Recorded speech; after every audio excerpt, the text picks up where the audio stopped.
আলী আহমদ খান, মোজাম্মেল খান ও ইকবাল খান বসে কথা বলছিলেন। আবির নিঃশব্দে গিয়ে সোফায় বসলো। মাটির দিকে তাকিয়ে দীর্ঘ নিঃশ্বাস ফেলল। আলী আহমদ খান ছেলের দিকে তাকিয়ে মৃদু স্বরে জানতে চাইল, কিছু বলবে? আবির আব্বুর দিকে তাকালো। শ্যামবর্ণের চেহারা আজ ভীষণ কালো দেখাচ্ছে। আলী আহমদ খান ছেলের মুখের দিকে তাকিয়ে আটকে উঠলেন।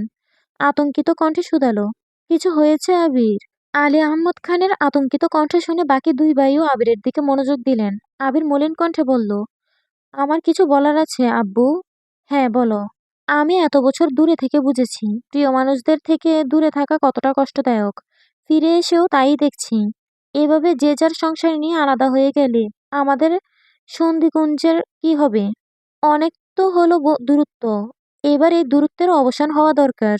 তাই আমি চাই আমরা সবাই আবার আমাদের খানবাড়িতে ফিরে যাই। কাকামণি চাকরি ট্রান্সফার করে ঢাকায় আসার চেষ্টা করবে। মিম আদি কাকামণি ততদিন আমাদের সাথেই থাকবে। চাচুরাও বাড়া বাসা ছেড়ে আমাদের বাসায় ফিরে আসবেন। আমার বাড়ি, তার বাড়ি বলতে কোনো শব্দ থাকবে না। আমাদের বাড়ি হবে, সেখানে আমাদের সবার সমান অধিকার থাকবে। আব্বু আম্মুকেও একা রাখতে চাই না। প্রয়োজনে ঈদের ছুটি বা স্পেশাল কোনো অনুষ্ঠানে বাড়িতে এলাম। নিজেদের মধ্যে দূরত্ব আর ভালো লাগছে না। আবির কথাগুলো বলে চাপা নিঃশ্বাস ছাড়লো। মুজাম্মেল খান বললেন, বাসা থেকে মেঘের ভার্সিটি দূরে হয়ে যাবে। আমি আছি, তানভীর আছে, আমরা দিয়ে আসবো, প্রয়োজনে গাড়ি দিয়ে যাবে। তাই বলে অমর পায়রার খোপের মতো ঘরে থাকবো? দুদিনেই আমার দম বন্ধ করে আসছিল। আপনারা এতদিন যাবৎ কিভাবে আছেন আমি জানি না। মুজাম্মেল খান দৃঢ় গলায় বলল, বাড়া বাসায় এমনই হয়। আমি আমার প্রস্তাব রাখলাম। এবার আপনারা ভেবে দেখুন কি করবেন। আলী আহমদ খান আদিকে ডেকে বললেন, মিম, মেঘ আর তানভীরকে ডাকার জন্য। বাড়ির মহিলাদেরও ডাকা হয়েছে। কিছুক্ষণের মধ্যে সবাই উপস্থিত হলো। আলী আহমদ খান সবার সামনে কথাটা বললেন। তানভীর কথাটা শুনে আবিরের দিকে তাকালো। মেঘ এক নজর দেখে নরম স্বরে বলল, আমি যেখানে আছি সেখানেই ভালো আছি। তবে আব্বু আম্মু চাইলে অবশ্যই খানবাড়িতে থাকতে পারবেন। সেক্ষেত্রে আমি হোস্টেলে চলে যাব।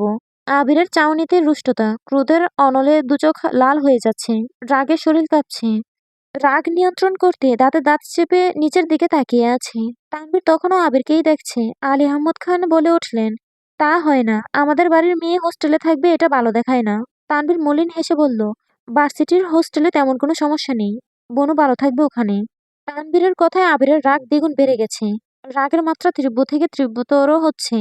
আব্বুর উত্তরের তোয়াক্কা না করে শক্ত কণ্ঠে আবির বলল, চারজন এক হলে যদি বাকি দুজন দূরে সরে যেতে চায়, তবে এই কাছে আসার কোনো প্রয়োজন নেই। দরকার হলে আমি নিজেই দূরে চলে যাব। তবুও আপনারা ভালো থাকুন। আবির জ্বরের বেগে রুম থেকে বেরিয়ে গেল। সবাই হতবাক হয়ে আছে। মুজাম্মেল খান তানভীরের দিকে তাকিয়ে শুধালেন, আবিরের কি হয়েছে তানভীর? তেমন কিছু না। হুট করে রেগে যাওয়ার ছেলে তো আবির না। অবশ্যই কিছু হয়েছে। তানভীরের সাদাসিধে জবাব। আমি কি বলবো? তোমরা ঝগড়া করেছ? না, ঝগড়া করার স্বভাব আমাদের নেই। মেঘ মাথা নিচু করে দাঁড়িয়ে আছে। আবিরের রাগ করার কারণ মেঘ বেশ বুঝতে পারছে। কিন্তু তানভীরের বিষয়টা গটকা লাগছে।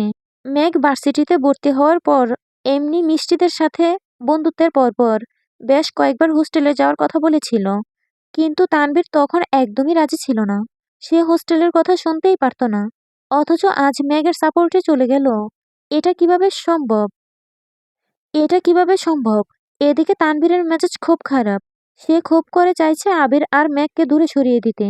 কারণ মেঘের কান্না তার সহ্য করা সম্ভব না। আবির ছোট থেকেই রাগী। যেভাবে খুব কম সময়ে মানুষের মন জয় করে নিতে পারে, তেমনই ভাবে রাগে সবকিছু ধ্বংসও করে দিতে পারে। সব জায়গাতে রাগ দেখায় না। একবার রেগে গেলে কাউকে সহজে ছেড়েও দেয় না।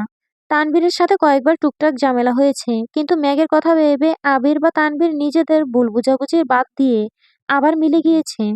কিন্তু এবারেরটা ভিন্ন। কারণ এবার মূল কেন্দ্রবিন্দু মেঘ। এক একে একে মেঘ, মিম, তানভীর চলে গেল। এখন বড়রা আলোচনা করবেন। তানভীর আবিরের রুমের দিকে গেল, কিন্তু আবির রুমে নেই। বাড়ির আনাচে কানাচে কোথাও নেই। মেঘ নিজের রুমে গিয়ে ফোন হাতে নিয়ে বসে আছে।